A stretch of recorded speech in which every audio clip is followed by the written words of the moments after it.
리걸마인드 연구소입니다.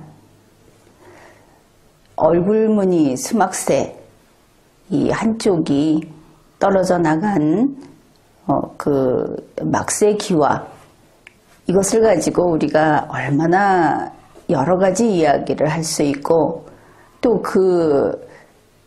그것을 통해서 우리가 다루는 그런 분야가 예술에서부터 역사, 정치 혹은 사상 이런 데까지 얼마나 폭넓게 이런 이야기를 할 수 있는가 하는 것을 우리가 직접 함께 해왔고 또 그 이야기 중에 이제 여러분이 그 막새기와 하나 가지고 어째서 이렇게나 공을 들이는가 했던 이제 대단원이라고 할 수 있는 그런 이야기를 하겠습니다.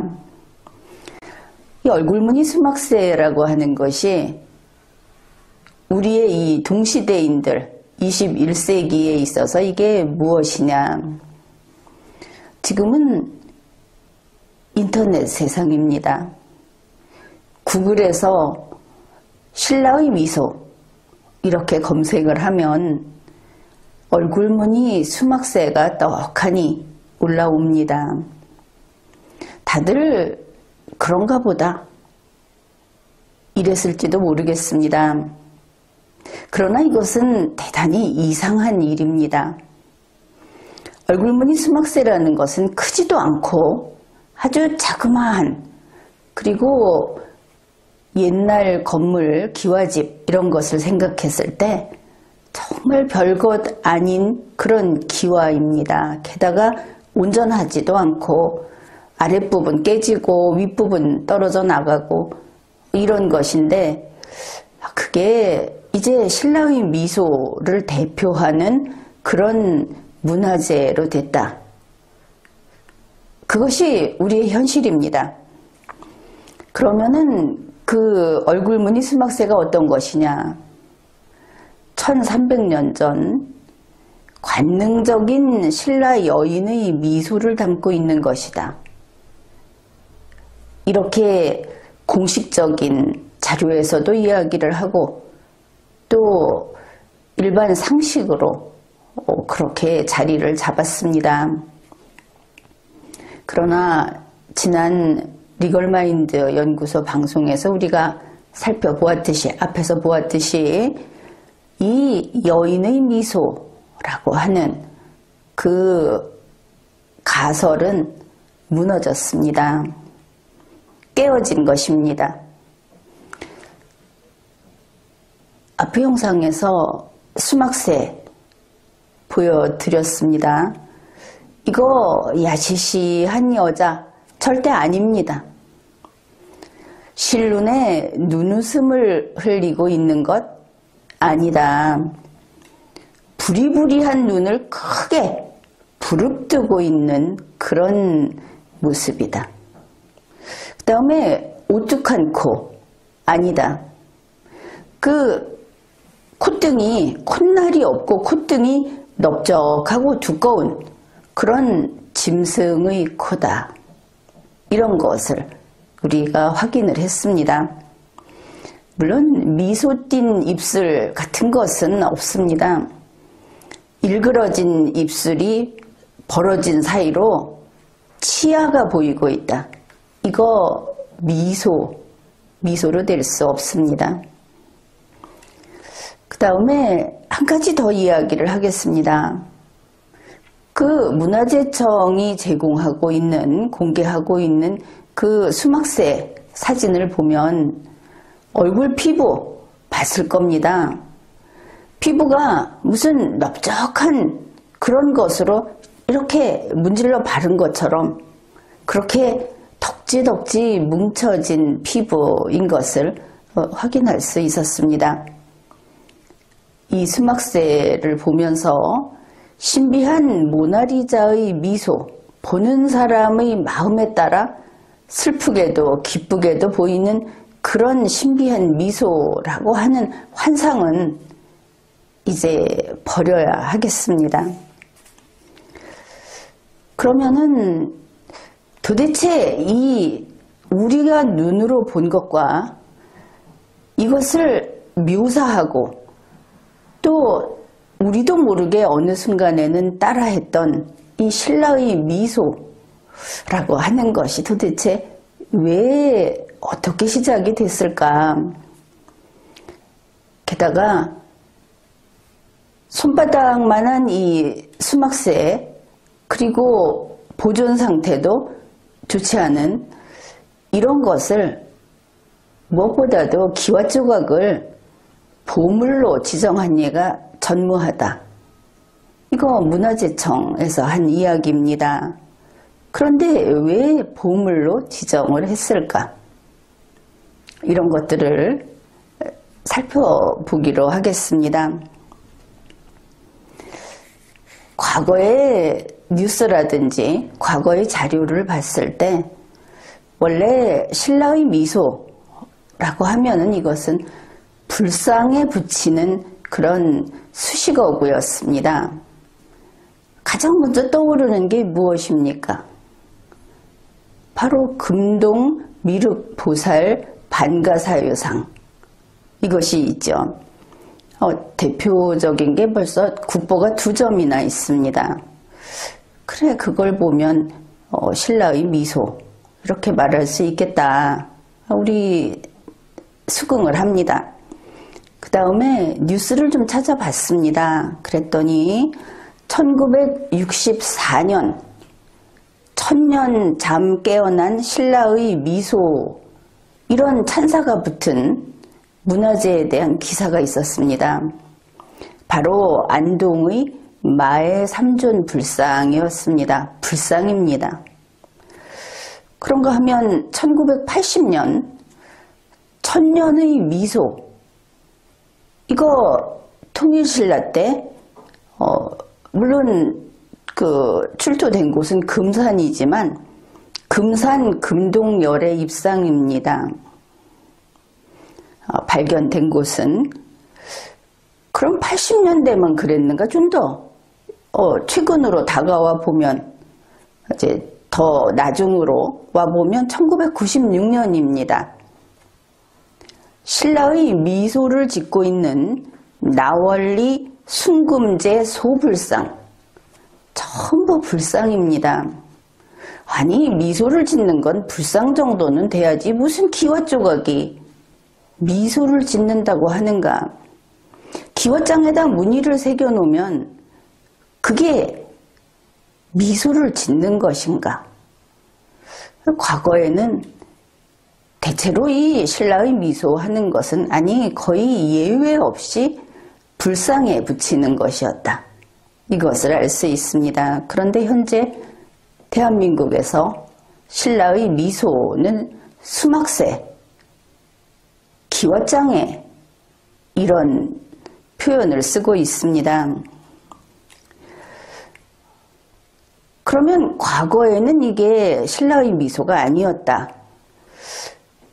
그러면 어느 순간 여인의 미소였던 것은 우리가 알고 있죠. 이게 지금 소개했던 그런 것 중에 하나, 그 이름이 붙어서 등장하는 때가 있습니다. 그게 바로 그 일본인 이 기와를 가지고 있었던 일본인에게 기증받은 것이 1972년입니다. 그리고 잠잠하게 있다가 뭐 그렇게 각광받지도 못했고 그냥 그러고 있다가 다시 뉴스에 등장한 것이 1995년입니다. 이때 이 기와장에 붙은 이름이 뭐냐 하면은 천년의 미소 이렇게 됩니다. 신라의 미소에서 천년의 미소로 넘어갔구나. 그것을 알 수 있는데 이게 무슨 사건이냐. 1995년 1월 1일 LG의 그 로고를 바꾸면서 그때 이 기와장이 등장을 하는 겁니다.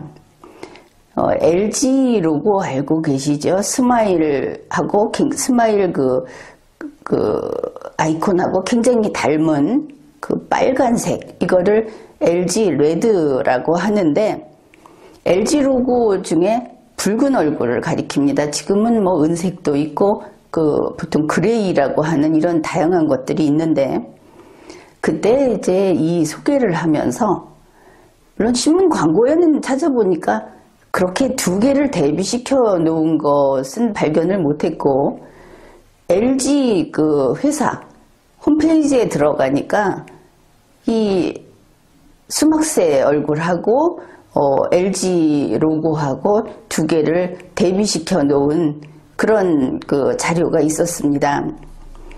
거기에서 LG는 우리가 보았던 문화재청의 수막새 얼굴 투박하고 어떻게 보면 대단히 남성적이고 한 수막새 사진을 거무튀튀한 사진을 올려놨습니다. 그래놓고 거기에 붙인 게 어제의 얼굴이라는 겁니다.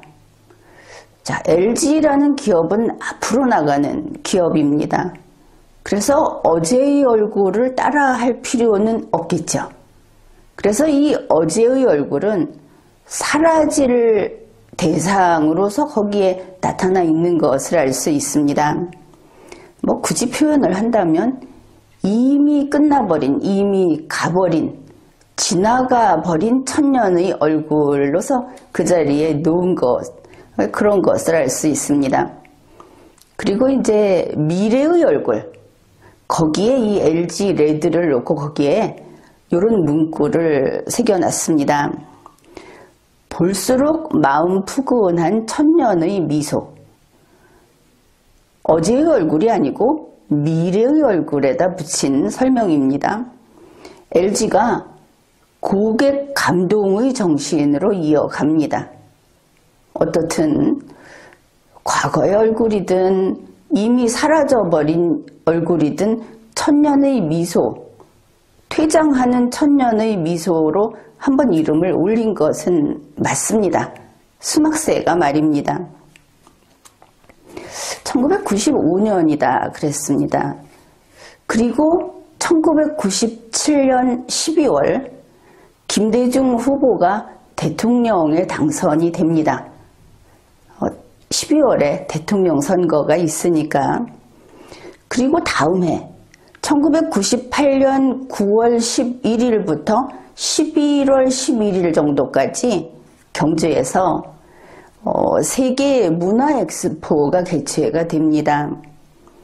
경주 세계 문화 엑스포라면 경주의 귀중한 많은 문화재들 뭐 이런 것들이 무대를 장식해야 하지 않겠습니까? 그런데 그때 주제가 하나 바뀝니다. 글자 하나가 앞에 딱 붙습니다. 천년의 미소가 아니고 새천년의 미소. 주제가 이렇게 정해진 겁니다. 새천년 하면은 여러분 갖가지 생각이 떠오를 겁니다. 물론 이 1998년이면 2000년을 앞두고 밀레니엄 시대가 온다 해서 뭐 각종 괴담도 있고 또 기대도 있고 무슨 세상이 바뀔 것처럼 술렁술렁 했다는 거 기억할 겁니다. 그리고 이 새천년이라는 것이 대단히 정치적인 용어였다는 것도 같이 떠오를 겁니다. 이 경주 엑스포를 하면서 새자가 붙긴 붙었지만 천년의 미소라고 했으니까 여기 혹시 수막새가 등장하는 거 아닌가? 이렇게 생각을 할 수 있을 텐데 과연 그랬습니다. 이 새천년의 미소를 상징하는 것으로 바로 LG는 어제의 얼굴하고 떠나보냈던 수막새를 이용을 합니다. 수막새가 전면에 내걸렸습니다.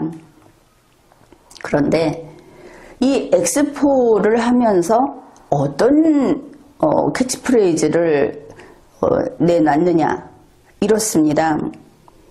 지난 천년을 마감하고, 야, 이거는 LG가 너는 지난 천년이고 우리는 앞으로 갈 천년이다 하고 이야기한 것보다 좀 더 심하죠? 지난 천년을 마감한다. 이제 그 맥을 끊어서 땅에 묻겠다고 한 겁니다. 지난 천년을 마감하고 21세기 인류 문화를 재창조하겠다. 과거부터 쭉 그 진보해왔던 우리 전 인류의 문화를 지난 천년은 그냥 딱 잘라버리고 재창조를 하겠다. 무슨 그 중국의 대중이 빨간 깃발을 들고 물결을 이루는 것 같은 그런 느낌이 드는 이런 캐치프레이즈를 내걸었습니다. 과연 이때 경주문화엑스포에서는 북한관이라고 하는 전시관을 설치했습니다. 김대중 후보는 후보 때부터 계속 북한과의 관계를 그것을 가지고 정치권을 흔들었고 그 당시 뉴스를 찾아보면 하루에 4건, 5건 통일이며 북한의 핵을 어떻게 놔둘 것인지 핵무기 3개쯤 있는 거 괜찮다. 뭐 이런 것들이 매일매일 나옵니다. 어떻게 보면 대단히 선지적인 그런 견해라고 할 수도 있고 오늘날 그 결과가 어떻게 갔는지를 아는 우리로서는 가슴을 쓸어내릴 수밖에 없는 그런 일들이 있었다 하는 겁니다.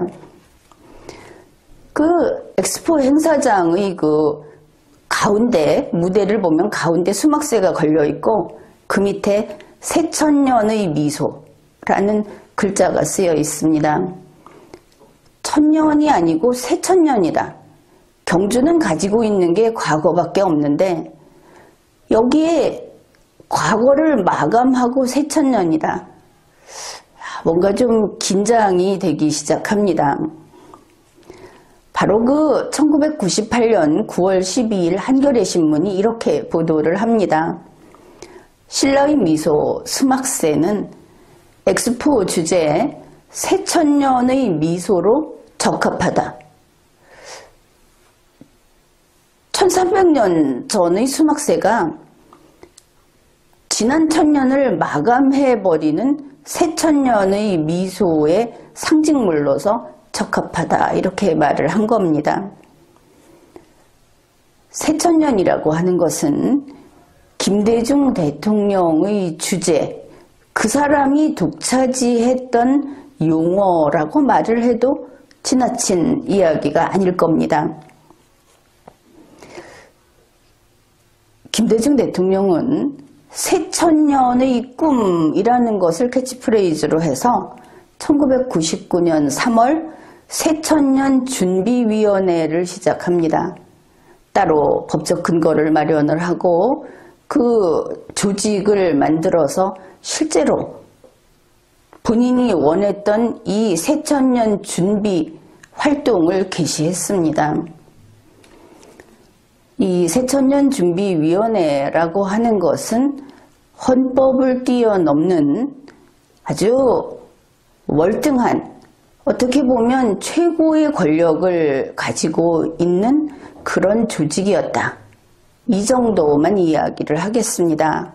그리고 김대중 대통령은 2000년 1월 20일 새천년 민주당을 창당합니다. 수막새는 바로 이 새천년이라는 것을 홍보하는 가장 선두에 선 그런 유물이었다.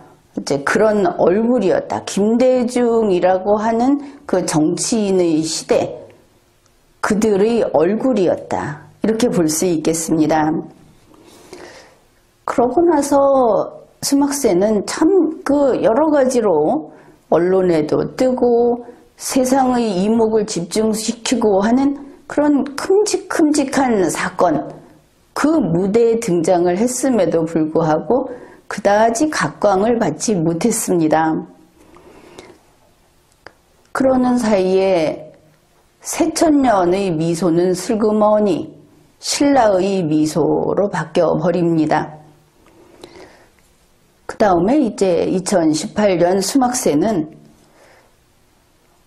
아주 대단한 찬사를 받으면서 갑자기 또 그 스포트라이트를 받게 됩니다. 숙련된 장인의 작품이다. 이건 신라의 높은 예술적 경지, 최고의 솜씨를 보여준다. 이러면서 전례 없다고 하는 기와장은 보물로 지정을 한 전례가 없다고 하는 그 지금까지의 그런 인식, 그런 문화재청의 입장을 뒤집고 보물로 지정을 합니다.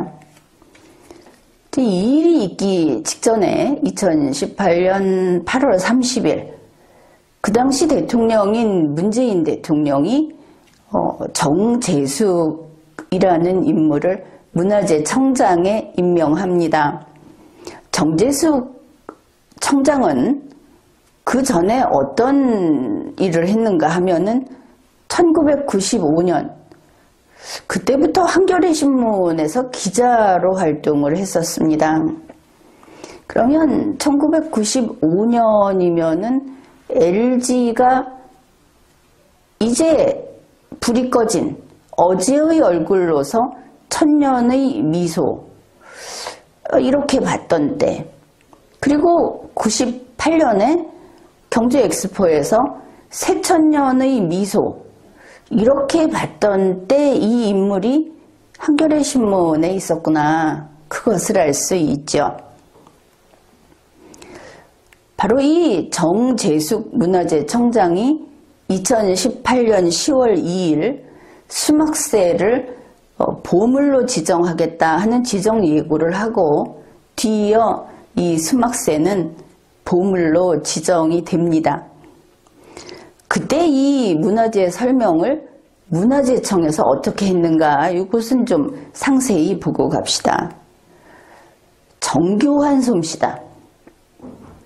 얼굴에 사람이라고 친다면 각질이 엄지손톱 한 두세 개씩 되게 일어나 있는데 정교한 솜씨다. 숙련된 장인의 작품이다.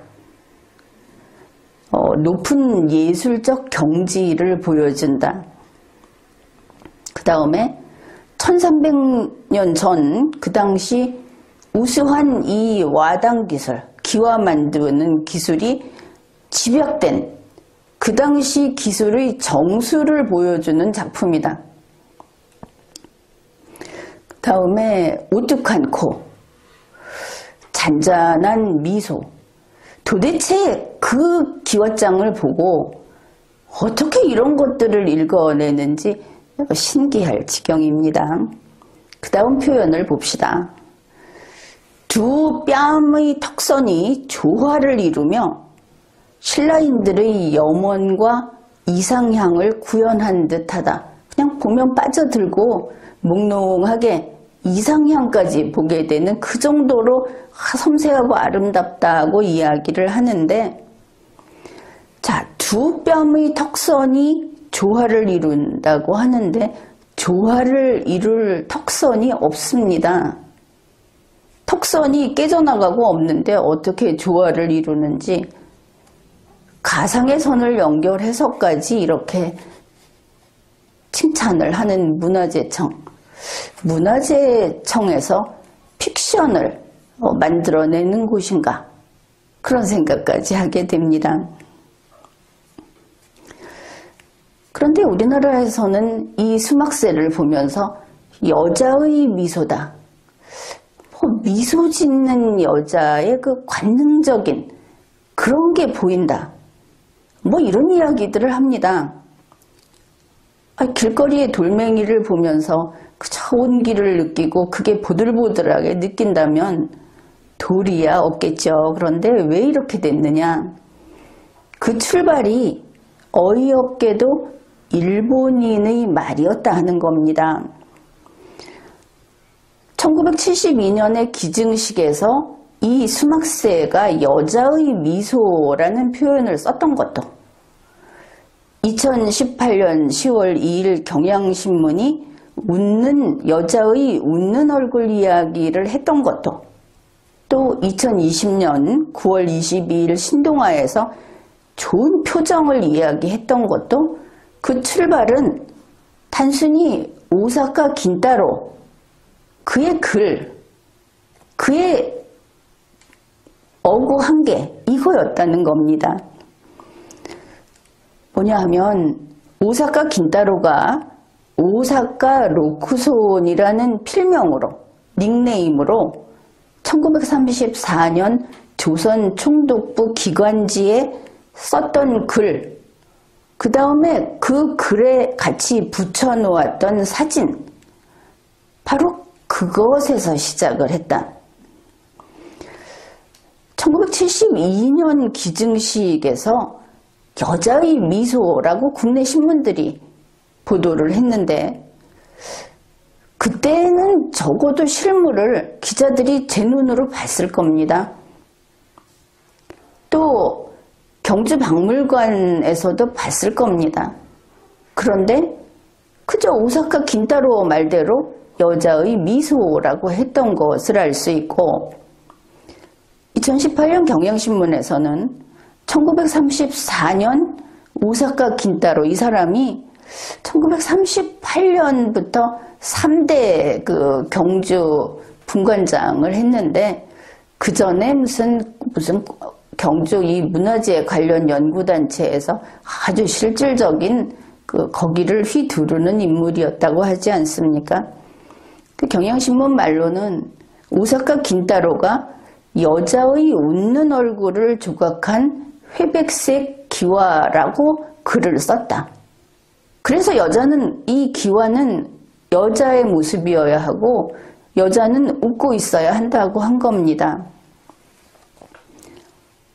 2020년 신동아도 34년에 오사카 긴타로가 이야기를 했는데, 실물은 사진보다도 훨씬 표정이 더 좋다, 이런 이야기까지 했습니다. 그때 이 조선 총독부 기관지에 우리가 이제 그것을 볼 건데, 그 기관지에 게재한 사진을 보면 문화재청의 수막새 사진을 보여드렸죠. 그것과는 아주 거리가 멀고, 현재 국립경주박물관에서 그 미술품 전시하듯이 조명과 이런 그 설치 미술 그 기법을 도입을 해서 보여주는, 그래서 정말 조금 선이 가늘고 여자가 좀 웃는 듯도 하고 한 이 박물관 전시물에 좀 가까운 그런 사진을 소개를 했습니다. 실제로 그 오사카 긴타로가 소개한 사진을 보게 되면 좀 양보해서 펑퍼짐한 중년, 그 살집이 있고 몸도 체구가 좀 큰, 그럴 것 같은 중년 아낙네가 웃는 표정처럼 거기까지는 좀 인정을 할 수 있는 그런 사진입니다. 이제 궁금하죠? 아니, 오사카 긴타로는 실물도 봤다면서, 실물이 사진보다 더 표정이 좋다고 했으니까 실물도 봤다면서 왜 사람들이 오판할 수 있는 이런 사진을 게재한 것일까? 이제 거기에 우리가 좀 납득하기 어려운 겁니다. 왜 그렇게 봐줘야만 하는 걸까? 왜 그렇게 보도록 하는데 이 사람이 사진을 그런 걸 보여줘 가면서 사람들을 이렇게 오도하려고 했을까? 이제 궁금한 겁니다. 이제 그것은 그것이고, 이 오사카 긴타로가 쓴 글에도 여자의 미소를 아주 정교하게 잘 표현했다고 칭찬하지 않았습니다. 지금 우리나라에선 자꾸 여자의 미소, 관능적인, 마치 무슨 미녀를 새겨놓은 것처럼 이야기들을 하는데, 그때 칭찬했던 게 그게 아닙니다. 신라에서 신라의 기와장이 그렇게 많이, 막세기와도 그렇고 그렇게 많이 출토가 됐는데 사람 얼굴을, 거기 뭐 동물도 있고 괴수도 있고 꽃도 있고 이런데 사람 얼굴을 새긴 기와는 하나도 출토된 적이 없다. 바로 그 사람 얼굴을 새겼다는 점에서 신라 예술을 연구하는 데 있어서 이게 귀중한 자료 중의 하나라고 생각한다. 이거밖에 없다가 아니고, 뭐 연구하는 것 중에 그런 의미에서 연구 가치가 있다고 이야기를 했던 겁니다. 다시 말해서 사람 얼굴을 닮은 가면화라고 하는데 드물다 하는 것이죠. 희귀하다. 희귀해서 연구 가치가 있다고 했던 겁니다. 그래, 이 오사카 긴타로가 소개한 사진을 좀 보고 가기로 하겠습니다.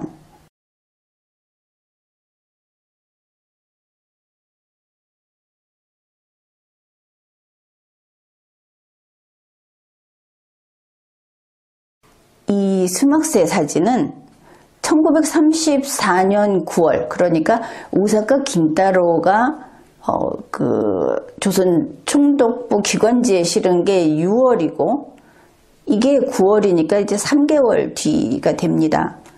교토 제국대학의 보고서에 이게 실리는데 보고서 제목이 이겁니다. 신라의 고와의 연구. 그러니까 오래된 기와의 연구, 거기에 수록이 됩니다. 그런데 이 보고서에 실린 수막세 사진은 오사카 긴타로가 올렸던 사진보다 훨씬 더 이렇게 눈을 좀 감고 실눈을 떴는지 눈을 감았는지 하면서 미소 띈 여자처럼 보입니다. 그런데 이 교토 제국대의 이 보고서 작성자들은 실물을 보지 못했다 하는 것이 그 글에 나타나 있습니다. 사진을 보내준 아리미츠 씨에게 감사한다. 이런 내용을 본문에 넣어놨기 때문입니다. 그런데 이들은 사진만 봤는데도 이거를 연습작품이다. 시험 삼아 만든 것이다 하는 뜻의 시작품이라고 평가를 했습니다. 수준 높은 완성품이라고 하지 않았던 겁니다. 그 보고서에 나온 사진을 보고 가기로 하겠습니다.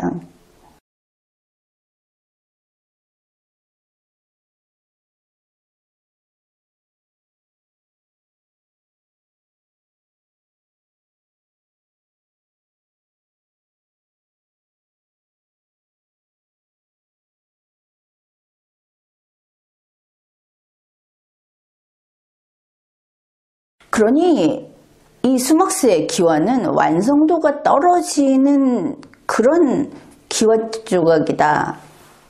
그것을 알 수 있습니다. 우리 눈으로 직접 보았지 않습니까? 표면 처리도 그렇고 매끄럽지 않고 너덜너덜하고 뭐 이런 겁니다. 그런데 이게 그 희소성 때문에 연구 가치가 높다.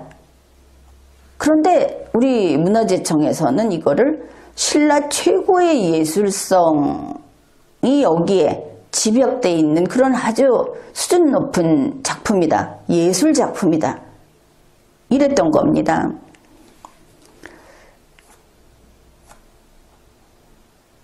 그러니 이 수막세가 그렇게 여러 번 신문지상에 오르고 사람들에게 입에 오르내리고 이랬는데 그 과정을 보면 1972년 기증식에서는 당시 박물관장이 이제 퇴임을 앞두고 최후의 성과물로서 이 기증식을 받아야 하겠다. 기증식을 해야 하겠다. 뭐 이랬던 이야기가 있고 1995년에는 상업 디자이너가 이거를 이용을 했고 1998년에는 정치권에게 이용당했다. 그렇게 볼 수 있겠습니다. 그리고 2018년에 보물로 지정이 돼서 현재 박물관에서 미소 짓는 여인으로서 전시를 하고 있는 겁니다.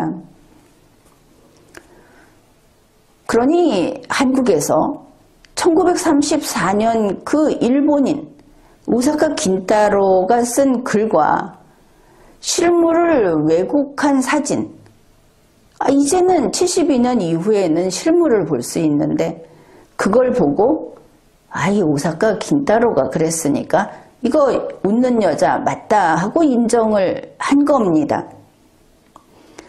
그 다음에 또 하나, 학술적으로도 이게 아주 훌륭한 작품이라고 인정받았다. 이러고 홍보하고 있는데 그 근거가 교토제국대학의 보고서에 실렸다 하는 겁니다. 그래서 이거를 아주 높이 평가를 하는데 보고서 보여드렸는데 여러분이 보았다시피 그 사진 놓고 밑에 그 몇 줄 안 되는 뭐 페이지야 한 페이지 한 쪽짜리 그만큼 분량을 할애했지만 거기에 사진 받아서 고맙고 이게 몇 달 전에 누가 사서 가지고 있었다는 거 빼는 내용 없습니다. 그래 보니까 일본인 측에서는 이게 웃는 여자다 그랬는데 한국 쪽에서는 미소 띈 여자다 이렇게 좀 말을 다듬었습니다. 일본에서는 희소성 때문에 이거 연구할 가치가 있다 이랬는데 한국에서는 최고의 솜씨, 예술품이다 이렇게 바꾼 겁니다. 그런데 앞에서 좀 이거 찜찜하다 하고 이야기했죠. 왜 눈으로 보면서 실물이 왜곡된 사진을 올렸을까? 교토제국대에는 더 왜곡된 사진을 보내줬을까? 이제 이 사건을 조사할 필요가 있다. 그런 생각이 드는 겁니다. 이게 대단한 사건입니다. 100년 왜곡 사건, 100년에 걸쳐서 우리 한국인들을 속여먹은 사건 이렇게 볼 수 있기 때문입니다. 바로 그 출발은 1934년에 무슨 일이 있었는가 이것을 제대로 조사하는 거기에서 시작해야 하겠습니다. 그 당시 이야기를 좀 해보겠습니다. 지금 국립경주박물관의 전신이라고 할 수 있는 것이 조선총독부 박물관 경주분관이라는 것으로 시작합니다. 지금 그 터는 문화원 자리로 쓰이고 있죠. 그런데 그 조선총독부 박물관 경주분관에는 제일 높은 사람이 주임입니다. 왜냐하면 총독부 소속 직원이니까. 그런데 이 주임이 그 분관장 일을 하는 것이죠. 그래서 분관장이라는 표현을 더 많이 씁니다. 최초의 초대 경주 분관장이 누구냐 하면 악명 높은 모로가 히데오라는 인물입니다. 이 사람이 1926년에 초대 주임으로 와서 1933년에 분관장에서 사임을 하는데 그냥 사임을 하는 게 아니고 1933년 4월 28일 문화재 도굴 매매하는 것과 관련돼서 경찰에 체포가 돼서 그 자리를 내놓고 나오게 됩니다. 그리고 유죄 판결이 확정됐습니다. 문화재 도둑이다 이렇게 말할 수 있는 그런 자가 경주 분관장으로 있었던 겁니다. 그게 이제 1933년 4월 28일이라고 하지 않았습니까? 이 사람이 나가고 뒤이어서 그러면 1933년 뭐 한 4월부터는 사이토 다다시가 주임으로 있게 됩니다. 이 사이토 다다시에 대해서는 국내에서 거의 언급도 하지 않고 그 존재도 잘 그렇게 알려지지 않은 인물입니다. 이 사람은 이 문화재 쪽에 조금 전문성이 있는 사람으로 알려져 있습니다. 그러니 실질적으로 모로가 히데오가 나가고 나서 사이토 다다시가 주임으로 있는 그 기간 동안에 모로가 히데오만큼 문화재를 찾아다니고 파헤치고 뒤로는 그걸 사서 어디다 팔아먹고 이렇게 문화재에 열의를 쏟을 사람이 좀 잠시 자리가 빈 것이죠. 그런데 그 역할을 했는지 안 했는지 모르겠지만 그 자리를 메웠다고 하는 사람이 오사카 긴타로입니다. 바로 이 수막세를 나중에 72년에 기증하도록 하는데 주선해줬다. 우리는 고마운 사람으로 생각하고 있던 바로 그 인물. 또 충독부 기관지에 이 수막세를 칭찬해서 글을 썼던 바로 그 인물. 그게 오사카 긴타로입니다. 이 오사카 긴타로가 경주 고적 보존회라고 하는데 실질적인 중심 인물로 아주 막강 파워를 휘둘렀다. 그런 겁니다. 오사카 긴타로는 1921년에 모로가 히데오가 금관총 유물을 수습할 때 그때 거기에서 그의 오른팔로서 그를 도왔던 사람이기도 합니다. 그리고 1938년부터 1945년까지 그러니까 결국 그 조선 총독부가 물러나는 마지막까지 경주 분관의 3대 주임 분관장 역할을 했었습니다. 앞에서 1934년 6월 1일 오사카 긴타로가 바로 이 수막세에 대한 글을 썼다고 했죠. 그는 실물을 봤다고 이야기를 합니다. 그러면서도 웃는 여자라고 했다는 것 아닙니까? 경향신문이 여러 차례 보도했듯이. 그리고 웃는 여자로 보이는 사진을 게재했습니다. 그러면 이 1934년 6월이라고 하는 시점을 가지고 한번 앞뒤로 우리가 가늠을 해봅시다. 오사카 긴타로가 밝힌 것인데 몇 개월 전에 다나카 도시노부가 이 수막세를 샀다 이렇게 말을 합니다. 1933년에 모로가 히데오가 그 문화재 밀매한 것 때문에 잡혀가고 재판을 받기 시작했는데 1934년 6월에 이 글을 쓰면서 몇 개월 전에 했으니까 더 앞으로 당겨지겠죠. 그때 이 나중에 기증을 했던 사람 다나카 의사라고 하는 다나카가 이 수막세를 샀다는 겁니다. 그런데 어디서 샀느냐? 구리하라 골동품상에서 샀다. 이 구리하라가 말 못하게 구린 곳입니다. 근데 여기서 샀다. 또 의심스러운 거는 그때 이 다나카라는 의사는 상당히 젊었습니다. 또 집안에 돈이 많았는지는 모르겠지만 이 깨어진 기와장을 100원에 샀다고 합니다. 100원이면 그 당시에 기와집 한 채를 사는데 1000원이라고 합니다. 기와집 한 채 10분의 1 가격으로 깨진 기와장 이걸 샀다는 것이죠. 그리고 이 100원이 만만찮은 것이 그런 엄청난 범죄를 저지르고 분관장 자리에서 쫓겨나고 형을 받은 유죄 판결을 받은 모로가 히데오가 선고받은 벌금이 200원입니다. 100원을 만만하게 볼 수 있는 게 아니다 하는 겁니다.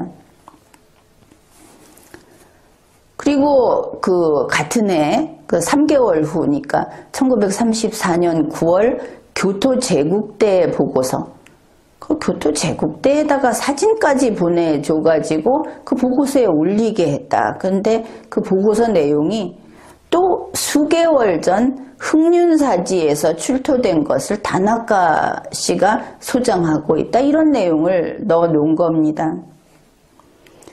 여기에다가 오사카 긴타로는 또 이런 말도 했습니다. 소장자인 다나카의 허락을 받아서 이 특이한 기와를 조선총독부 기관지 여기다가 소개한다. 그걸 보면 이런 느낌이 들죠. 대단한 그런 기와 조각을 황송하게도 이렇게 여기에 소개할 수 있게 되었습니다. 딱 이런 분위기다. 여러 가지가 미심쩍고 과장돼 있고 그리고 잘 맞지 않는다. 이제 구리하라 이야기를 하겠습니다. 구리하라는 한자로 율전이라고 하는 것인데 이게 골동품상이고, 그때 경주 읍성 안쪽에 그 유명한 시바타 여관, 한자로 시전 그러는데 시바타 여관이 있었습니다. 이 시바타 여관은 시바타 단구로라는 일본 사람이 주인입니다. 그 시바타 단구로가 누구냐?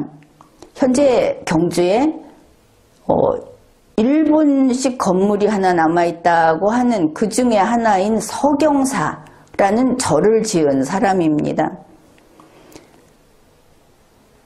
일본인이고 거기에서 일본인들 사이에서 상당히 그 세력을 떨치던 그런 사람이고, 그런데 이 시바타 여관의 맞은편에 바로 이 구리하라 골동품상이 있었던 겁니다. 당시 표현으로는 고물상 이렇게 표현을 합니다. 그래서 이거는 현재 일본의 그 신문 기사로도 있고 또 여러 가지 자료로도 남아 있는데, 일본에서 단체 관광객들이 무수히 왔습니다. 이제 그들이 오게 되면 경주에 오면 바로 이 시바타 여관에서 숙박을 하는데, 물론 조선 총독부 총독들도 시바타 여관을 이용을 했다고 합니다. 경주에 오면 얼마나 대단한 사람인지 알겠죠. 그래 손님이 오면은 이 시바타 여관에서 손님을 이 구리하라 골동품상에 소개를 해준다는 겁니다. 또 그뿐이 아닙니다. 구리하라 골동품상에 손님이 오면 그 손님이 돈이 좀 있어 보이고 하면은 시바타 단구로를 만나게 해준다는 겁니다. 그러면 시바타 단구로는 손님의 그 돈 씀씀이 크기에 따라서 모로가 히데오 경주 분관장을 만나게 해준다는 겁니다. 자, 이러한 조선 문화재를 빼돌려서 팔아먹는 그런 커넥션이 이렇게 되어 있었다. 이거는 물론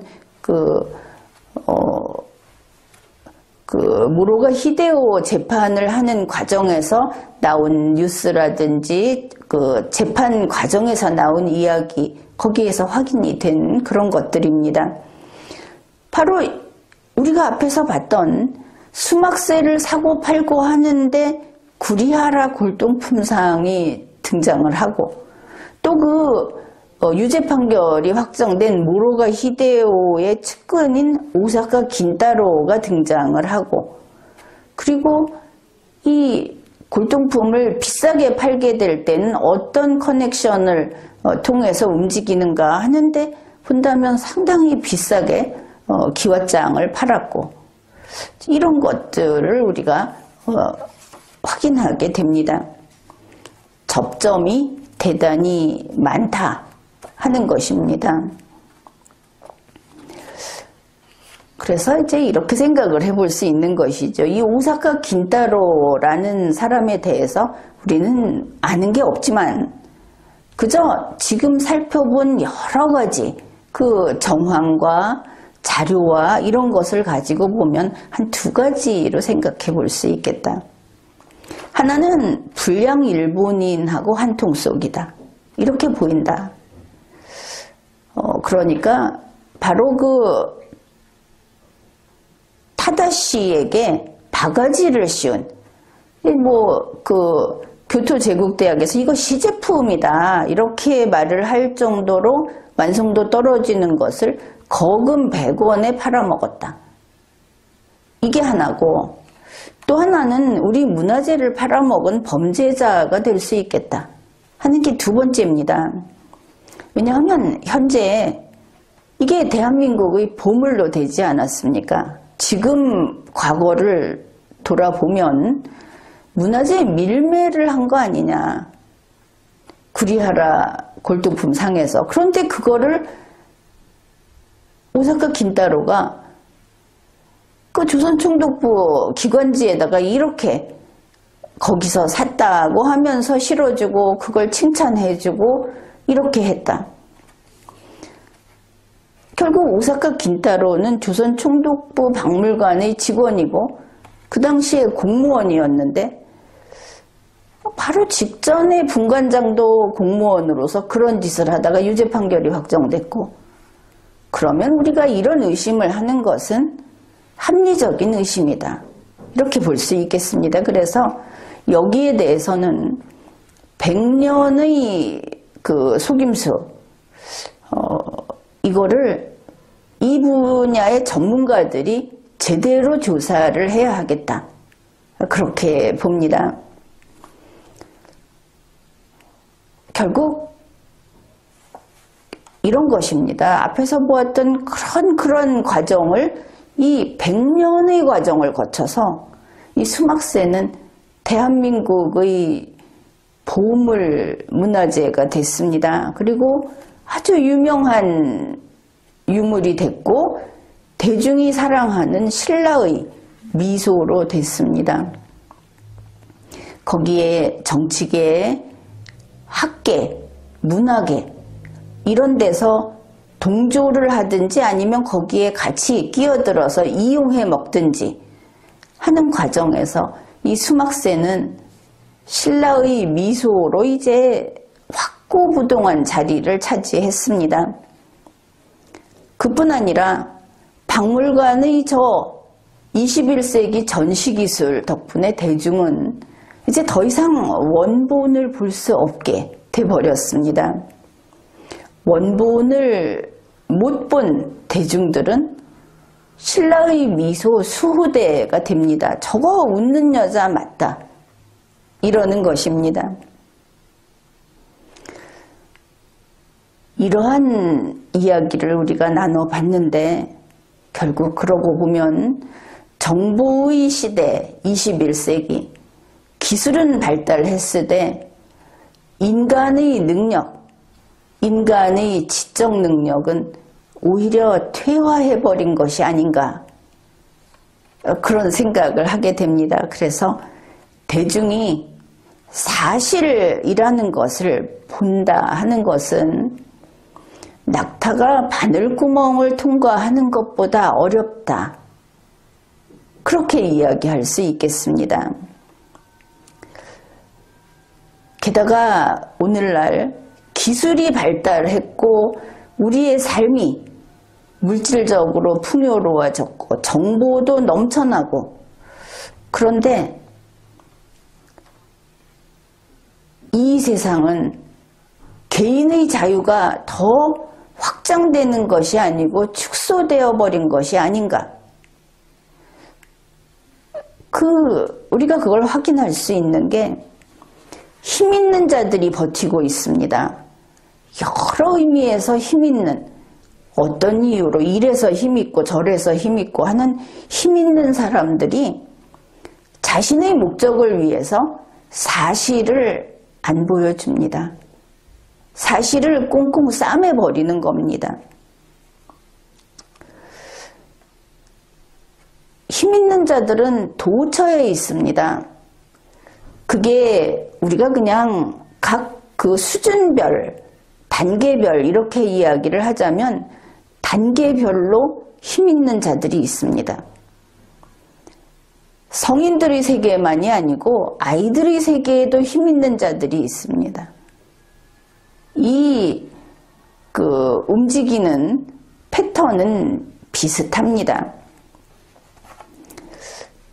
그런데 대한민국에서는 힘 있는 자들, 사실을 가리고 보여주지 않는 자들이 다수다 하는 게 비극입니다. 선진국에서는 이런 자들이 소수입니다. 우리가 보라는 대로 봐라. 그걸 파헤치는 것이 과거에는 저널리즘이었습니다. 그런데 대한민국에서는 저널리즘도 또 다른 우리가 보라는 대로 봐라 라고 하는 힘 있는 자가 되었습니다. 이 땅에서 미래 세대는 의문을 품지 마라. 확실하게 주는 대로 외워라 하고 교육을 받았습니다. 여러 가지로 힘 있는 자들이 보라는 대로 안 볼 때 그걸 법으로 처벌을 합니다. 다른 생각하면 꼼짝 마라.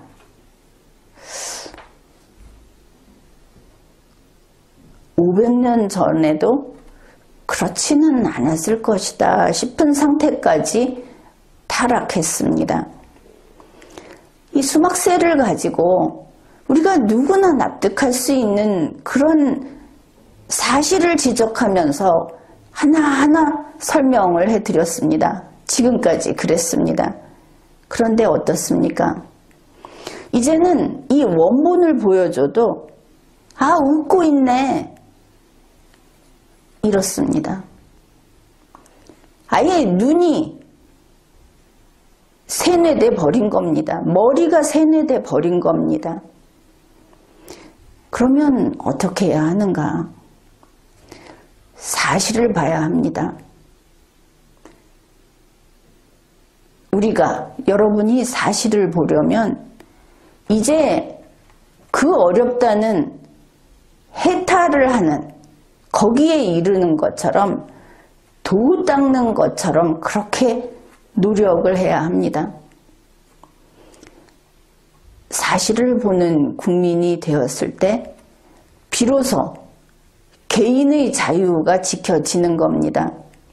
개인의 자유가 지켜질 때 그것을 자유민주주의라고 하고 개인의 자유가 지켜지지 않는 것은 민주주의가 없는 세상인 것과 동일합니다. 사실을 본다 하는 것은 오늘날 우리가 추구해야 할 또 하나의 가치가 되었습니다. 지금까지 리걸마인드 연구소였습니다.